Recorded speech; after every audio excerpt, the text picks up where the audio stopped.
Right. Oh, glasses are steaming up. Welcome, Lockdown Workshop. We're in the car.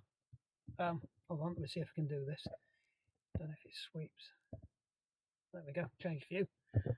So I've done a few videos on this. It's a BMW 5 Series. So it's a 520 EFI Eco Drive, whatever jobby. It had a lot of work done recently because she's getting on a bit now. She's my old company car, which I bought at the end of the lease in 2012. So no, I got her in 2012. I bought her 4 years after that. So I've had her 11 and a half years. Yeah, 11 and a half years. And she's got 150 something thousand miles on the clock. And she's spot on, touch wood. She goes okay. But she had a lot of work done last time. She had all the brakes done. I probably paid over the odds, but I had them all done at BMW. So it was genuine BMW brakes all the way around. Some brake lines, everything done. Fluids, the lot. What else did we have done? We had a load of stuff done under the engine, but you don't need to know about that. Though it did cause some problem when one of the plastic parts exploded and spewed coolant all over the place. Which to say they replaced every part round that part that broke, and the part that broke was only £15, and they didn't do that part at the same time, and it's buried deep in the engine, and it's renowned for failing, and all the parts around it had failed as well. So it was obvious it was going to fail, and for 15 quid I would have said just do it anyway. But they didn't for whatever reason, and the AA man had to fix it. But fair play, he did, which means stripping down most of the engine to get to the top hose connection manifold, which is made out of plastic and had split next to the oil cooler, which is the other thing that had split, and two other pieces that had split. Anyway, enough about that. But wasn't entirely impressed with Sitner's response to all that, particularly when I asked them to come and help bail me out when I was stranded at the side of the road, and they told me to F off. But hey ho, Sitner's BMW in Sheffield. You've lost a customer now. And bearing in mind I've been going there for about 30 years. Your loss, not mine. Right, what are we doing in here? Right, so as a result of that, I started to get this the other day. Let me have a look. Let's see if she'll come on. Right, I don't know if you can see that. So it says service due in 14,000 miles. So let's have a look, see what service it is. I know what service it is, and I can show you what service it is. So I don't know if you can see that. The problem is it's an LED screen. So vehicle information, vehicle status. Let's go down to the warnings. No faults. That's service information, that's why. Service information. Right, brake fluid. Imagine my pissed offness. So it's scheduled to get its brake fluid changed every so many thousand miles or so many years and whatnot. Yet the thing was in last year for an entire rebuild, and oops, sorry, just put it back into Eco Pro mode by accident. Let's go back. Should take me back to that one. So imagine how pissed off I was that they'd not bothered to set the computer. So I'm not taking it back into BMW to have the brake fluid changed again, because they changed the brake fluid when they did when they rebuilt the entire brake system. So they told me. I checked on the invoice. That's what they charged me for. So I'm pretty sure it's okay. So then how do you reset it? Well, on all the others, normally you would just twist the little knob down here. That little knob there. This is something else about BMW. BMW really need to make a cup holder I can actually fit a cup in, because I can't get me lemon and ginger mung binging tea in the cup holder. I'm sure we don't need. Oh, we have to turn the music off, or we're gonna get told off by YouTube. Forgot about that. Right. Anyway, so that's it. That music will probably get stripped off, because I guarantee they will give me a balking for that, and then I'll get it. You've infringed copyright again. We're going to demonetize you, even though I'm not monetized. Right, unless it's a free-to-air track, but who knows? Right, so I need to turn that off. I haven't got I've got a code reader and stuff like that, but I haven't got the software that allows me to get in here to reset it. I've got it for the Porsche that I had, So I've got the PIS, whatever they call it, for the Porsche, and the special cable. Because yes, I know you're supposed to be able to do everything through ODB2, but no, you can't. And I can't reset this. So I did a bit of digging around on a few forums and this, and let's show you how you get in to reset your service data. Now I'd really like to know how to do this on the Ducati as well, so that's going to be next. So let us. All the action's going to happen here. So if you press and hold it now, I can't remember whether you have to do this as it first turns on or after the service lights disappeared. So I think if you hold this down, what it does is it resets your mileometer normally. So if you press it and hold it, release, or just press it and release, it resets that one there. Spin it around. Right, I have no idea what happened there. It just decided to switch the camera off. It's when I say silly things like that, it does do the thing with the camera I've just told it to do, because it's got voice control. Anyway, right, so what I was saying was you normally press this button, you press it once and it resets the trip meter down there, or it resets other stuff and schnazzle on there.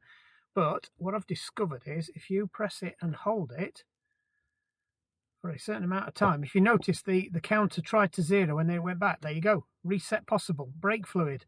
Now what you can do is this point is you can cycle through them all. So you've got engine oil, I can do a reset on that, vehicle check, reset on that, rear brake pads, they shouldn't need doing. Looks like they've reset that. Front brake pads, brake fluid. Right, so if I hold it now, perform reset,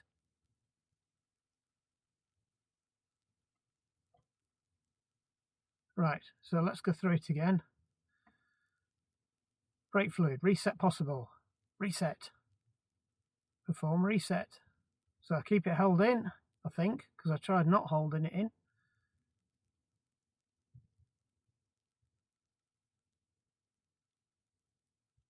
No, try that again.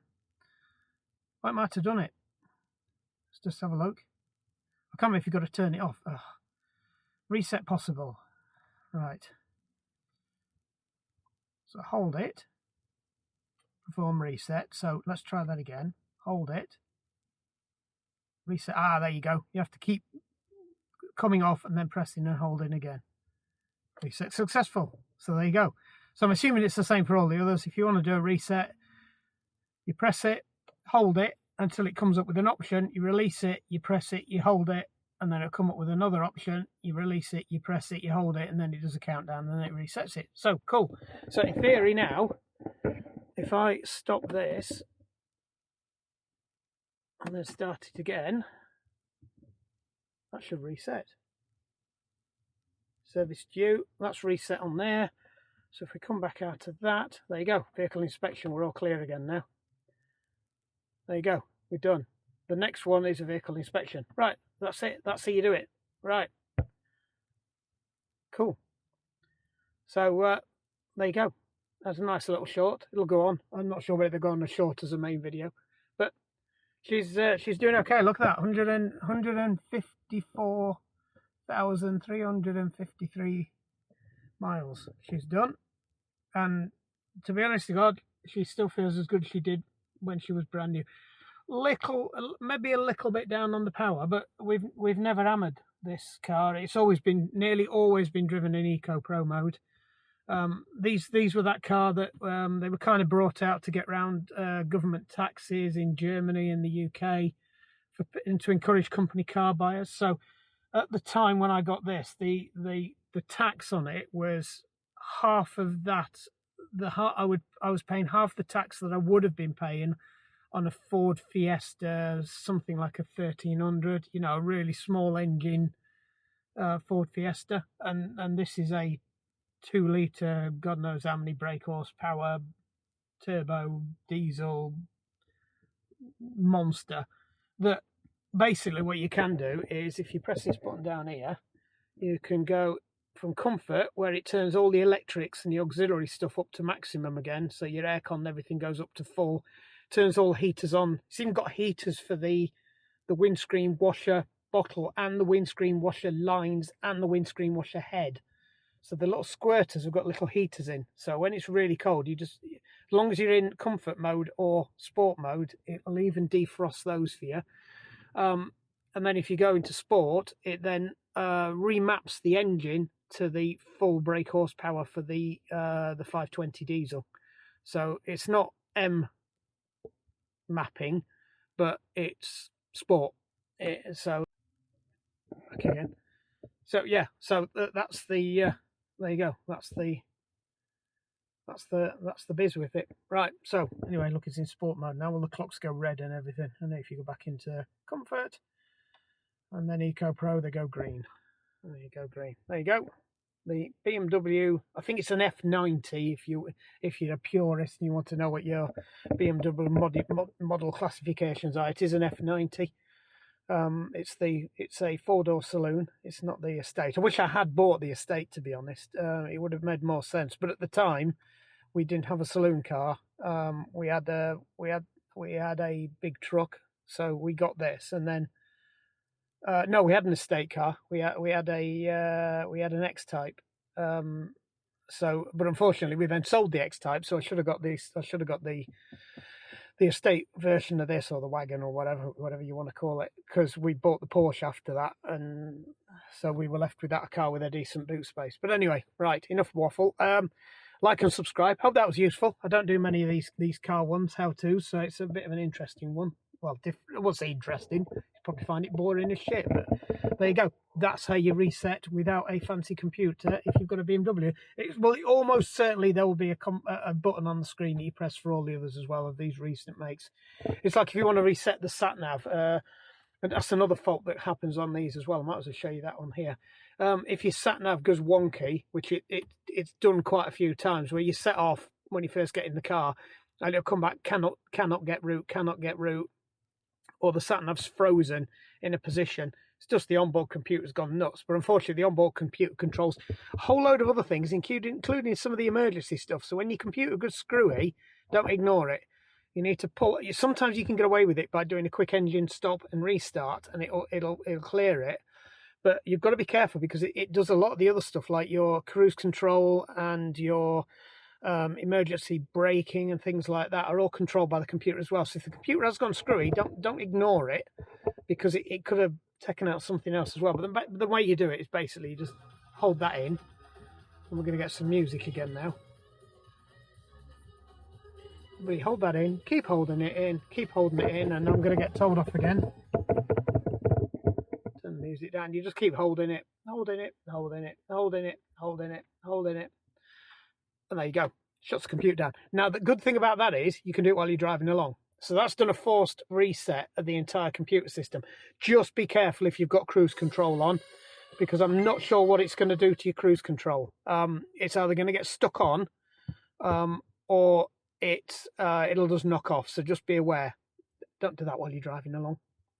Right, because I know it does affect your cruise control, because I've seen another recall on it, where there was a fault of the software that was something else, but one of the knock-on effects was it either knocked your cruise control out altogether, or it meant when you pressed the brake, it didn't stop the cruise control, and you had to hit the button or turn the cruise control off on the steering wheel. But don't forget, everything that's on here is controlled through that computer. And the people go, no, it's not. It doesn't work like that. Trust me, it does. I work in IT. There's a core platform behind there of an OS, and everything sits on top of the OS. So if it's crashed at an OS level, everything that's sat within that OS is going to have a problem. Right. And a certain amount of things will have their own autonomous interfaces and things, and be able to run off themselves. But there are specific things where it takes controls from here and other places that run through the OS on the computer. Anyway, right. So that's it. That's it. Reset it, and the nav will come back on now. There you go. All good. Right. Job's a good one. We'll cut it there because we're waffling now. How to make a 2-second job into a 30-minute video. Right. Like and subscribe. Hope that was useful. Keep tuning in for more random stuff, and it is fairly random. Right. Job's a good one.